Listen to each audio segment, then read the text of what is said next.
books, Fighter's Kitchen, woohoo! And so you want to be a fighter, okay?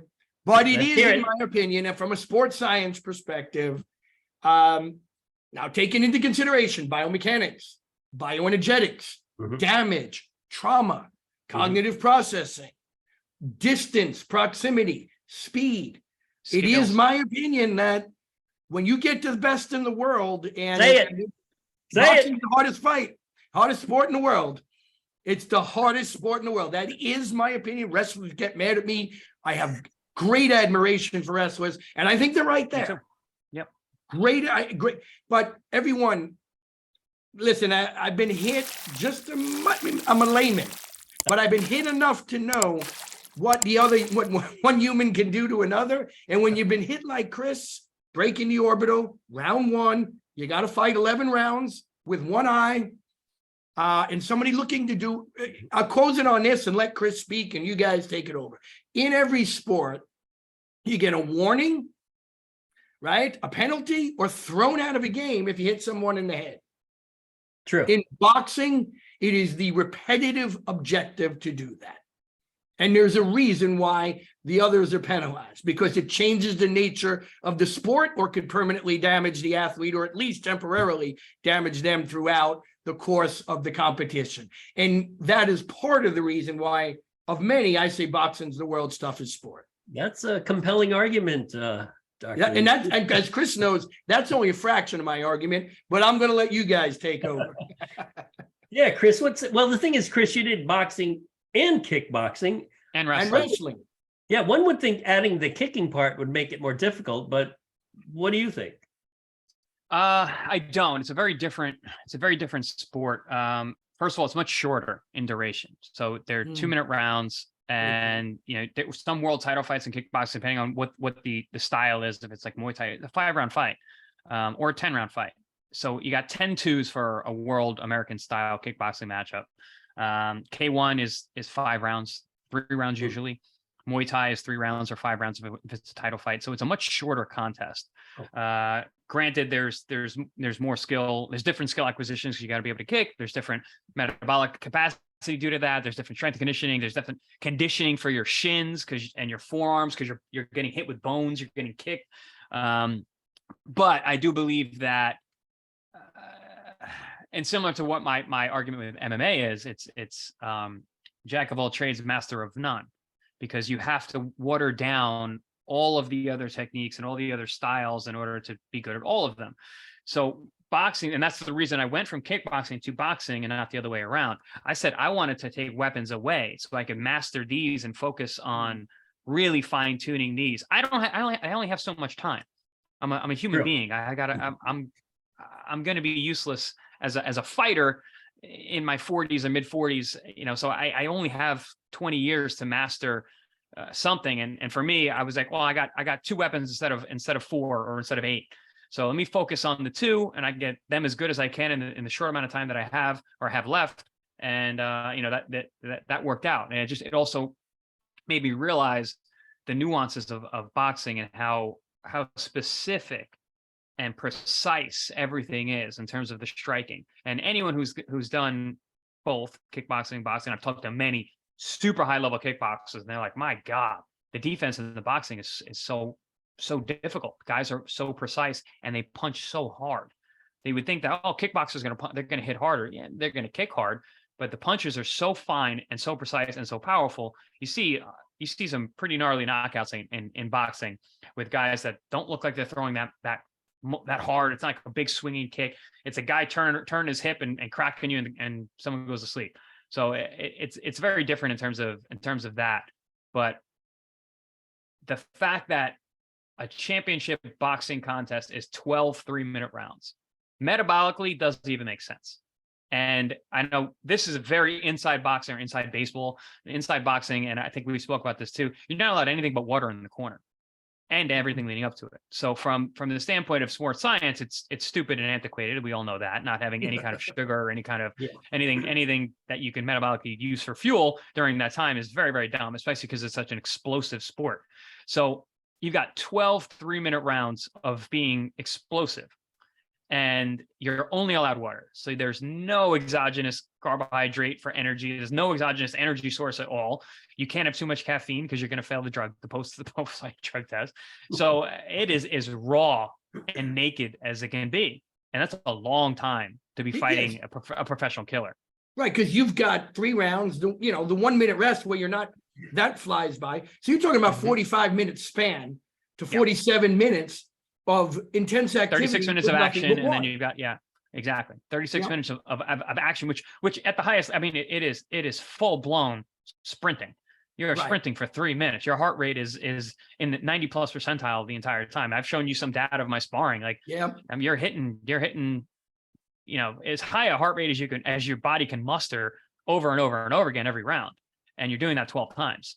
When did the prize fights, when did the championship fights go from 15 to 12 rounds? Because I actually remember watching Ali fight a lot of 15-round championship fights. So when did that end of happen? the 80s? It was Juntoon Kim and Youngstown, Ohio. Boom Boom Mancini. Yeah, he killed him. Boom Boom killed Kim on NBC Sports on a Saturday afternoon, and they said that was the last time that we're like, we need to change this, because it's just, again, it's that crazy to think of fighting for that long. 15 times 3 minute rounds. I'm talking about how insane 12 is. They used to do 15. Not to mention, we have to make weight before that too. So you got guys that are potentially dehydrated at 24 hours before or 20 hours before, who are now going into this extremely long contest that is extremely explosive. And not to mention, as Tony mentioned earlier, we're damaging each other's brains on purpose. So yeah, it's I think it's a pretty easy argument. But how did if you really know what's going on? You're a boxing historian. How did those guys, like, I don't know if it was Jack Johnson and Jim Jeffries, they fought how many rounds? Some of these guys are fighting 45 rounds or something nutty. Yeah, they pretty much fought until someone either gets knocked out or dies of exhaustion. But if you ever get your hands on any kind of tape, even in the 40s and 50s, the style was so different. Mm-hmm. They circled each other a lot. They didn't throw as many punches. It was really it was a very fine. It was much less athletic than it is now. Fighters now are extremely explosive and athletic and are true athletes that could be good at other sports as well. Back then, these guys are literally, passing each other and just waiting for the perfect shot. Because back then they wore very little gloves. So they didn't take as many risks in terms of throwing and leaving themselves open. And like I said, the gloves are very small. It's almost like the bare knuckle guys now. They don't throw that many punches. A friend of mine is Paul Algieri, and he fought in bare knuckle a couple of years ago. And he goes, Chris, he's like, I wasn't even sore. He's like, my face was cut up, but like you throw so few punches because everyone's so afraid to engage because every punch is so damaging. So it's very, very different style back then in terms of, metabolic output and athleticism. But we could argue too, Chris, right? I mean, it's great. Hey, you stop people from getting cut with the small glove or bare knuckle, but now people can hit twice as hard because of the glove itself, right? So it's like the argument with rugby versus American football when people will say, well, rugby's always much more difficult because there are no pads. True, but somebody can launch themselves at 25 miles an hour in American football because of that shoulder pad, right? And running to another human being. So one could say, hey, we saved the face a little bit as we put the gloves on, but now you're increasing the risk of concussion, right? And the trauma to the body. I think what people forget too is how much, your lungs you're getting hit in the liver, you're getting hit in the lungs. The organs you need to excel through the sport are being impaired, right? Your lungs, you got inflammation in your lungs. Your head is being hit. These are why I think I can go on all day. There you go. Obviously, I get all excited about making this argument, but these are just a handful of the reasons why. They are numerous. The bioenergetic demands, as you said, but the sheer trauma. And for those who don't believe it, I will give them this. They haven't been punched yet. They think they've been punched, but they haven't been punched, man. They haven't been punched by someone who knows how to punch. That's the thing about it. A true punching ability is a very difficult thing to get good at. So to summarize Tony's argument, and I think I have it right, basically, wrestlers will give you shit for saying wrestling is by far the toughest, but the difference is wrestlers don't get punched. Bioenergetically, hard as hell. training. It hard is. stuff. It's the act of its impact to the head. Although I guess you could slam someone, but Yeah, but that's not the point. right. So, but in boxing, it's the point is repetitive head trauma. If you're good at body punching, repetitive body trauma. Sometimes the best fighters are the ones who are really good at avoiding getting hit. I mean, Yeah. there was one of my favorite fighters. This is going back when, Chris, you might remember a guy named Wilfredo Benitez. Of course. Yeah. He was a master of slipping punches. It was I remember watching him. I think he fought Leonard. Maybe Leonard, when he was like 21 years old, 20 Yeah. years old when they fought. And That I was fight is like- amazing. Yeah, I was like, this guy's difficult to hit. It was and I don't know. Can you teach that? Is that Yeah. You can teach it. Oh yeah. So defense. So I always say, learning how to punch is actually pretty easy. It's just technique, and you line yourself up, and everybody can learn how to punch and how to punch well and punch hard. There's obviously different levels, but the hardest parts about boxing are footwork and defense. So once you are able to move around the ring, and we've all seen fighters who move around the ring deftly and beautifully. Think of Muhammad Ali, the way he dances around the ring. That's a hard thing to do, even if no one's in front of you.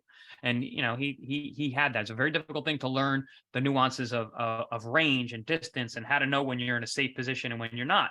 How to make sure you fight the fight where you want it to be. That's what being called a ring general is. Ring generalship is the ability of maneuvering your opponent and put them into a place where you want them to be, so the fight can happen the way that you want it to happen.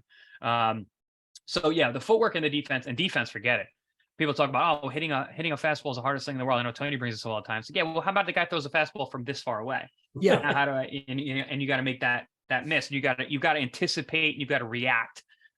You've got to acknowledge the movements. Like, are his shoulders twitching that way that he's going to throw that punch? And how am I going to figure out that punch is going to go high? It's going to go low.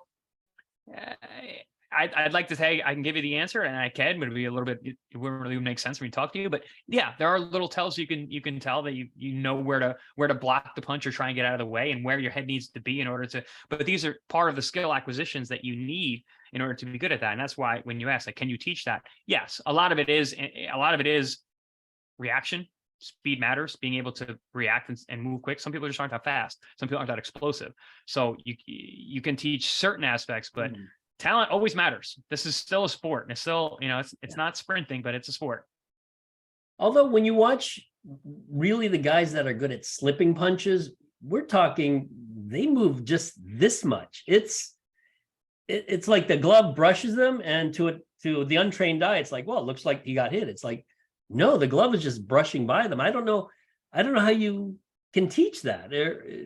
But you say you can. I guess there are degrees of being able to teach it. Yeah, there's degrees of being able to teach it, but one thing is, like, on paper, you slip a punch this way and you put your head that way. Yeah, it's on paper, but then in actuality, it's a whole different thing. It takes tremendous amount of sparring and training, and it's like anything else. So you've got to do it a million times to be good at it.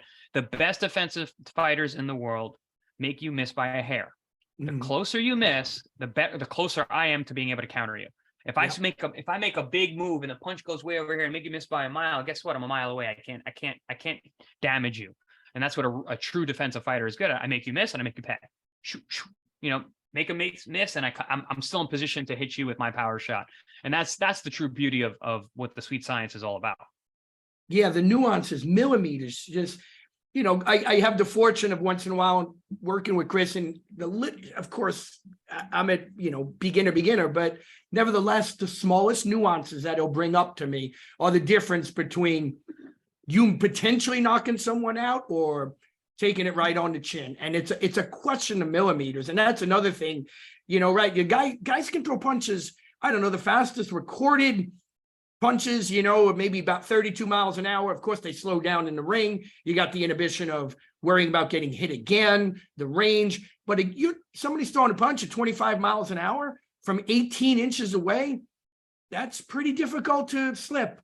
And to Chris's point, not only slip, be in a position subsequent to immediately respond and make them pay for throwing that. Otherwise, something else is coming right back.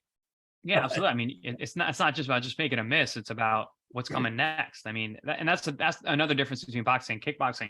Boxing is so much faster. You're able to throw so many more strikes because kicks take a long time to throw relative to punches. So it changes the speed of the action. So what year was your first professional fight? 2004. 2000.